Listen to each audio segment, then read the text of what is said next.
இந்த கொஸ்டின் ப்ரீவியஸாக RRB NTPC example கேட்டிருக்காங்க. இந்த சம் பார்க்க தான் ரொம்ப பெரிய கொஸ்டின் மாதிரி தெரியுது. பட் ஆனால் கொஸ்டின் அண்டர்ஸ்டாண்ட் பண்ணிக்கிட்டா ரொம்ப குயிக்காக பார்த்தோன்னே இந்த சம்மை சால்வ் பண்ணிடலாம். அதாவது ஒரு நிறுவனத்தில் ஆண் மற்றும் பெண் உறுப்பினர்கள் விகிதம் 4:5 இருந்தது. ஆண்களின் எண்ணிக்கையை 80% அதிகரிக்கிறாங்க. அதேமாதிரி பெண்களின் எண்ணிக்கையை 60% அதிகரித்தா புதிய விகிதம் என்னென்னு கேட்குறாங்க. ஸோ ஒரு கம்பெனி இருக்குது, அதில் மேல்னா ஆண்கள், ஃபீமேல்னா பெண்கள். ஸோ அவங்க விகிதம் பார்த்தோம்னா 4:5. நெக்ஸ்ட்டு ஆண்கள் விகிதம் 80% அதிகரிக்கிறாங்க. அப்போ 80%. நெக்ஸ்ட்டு பெண்கள் விகிதம் 60% அதிகரிக்கிறாங்க. ஸோ பெண்களின் விகிதம் 60% அதிகரிக்கிறாங்க. ஸோ புதிய விகிதம் என்னென்னு கேட்குறாங்க, புதிய ரேஷியோ என்னென்னு கேட்குறாங்க. இந்த மாதிரி சம் கேட்டாங்களா? இங்கே ஆண்கள் ரேஷியோ பார்த்தோம்னா 4 இன்ட்டு, ஸோ இங்கே பாருங்கள், இங்கே 80% அதிகரிக்கிறாங்க. பேசிக்காக எப்போவுமே 100 வச்சுக்கணும். அது கூட அதிகரிக்கிறாங்கன்னா கூட்டிக்கணும், குறைக்கிறாங்கன்னா மைனஸ் பண்ணிக்கணும்.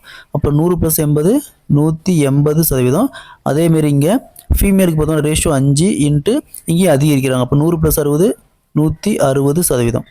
நெக்ஸ்ட்டு சதவீதத்துக்கு சதவீதம் கேன்சல் பண்ணிடலாம். 0க்கு 0 அப்படியே கேன்சல் பண்ணிடலாம். 4ஆல் கேன்சல் பண்ணால் இங்கே 1, இங்கே 4, அகைன் 2ஆல் கேன்சல் பண்ணால் 9, இங்கே 2. இப்போ 9:5 × 2 10, 5 × 2 10. புதிய விகிதம் பார்த்தோம்னா 9:10. Option B is the correct answer.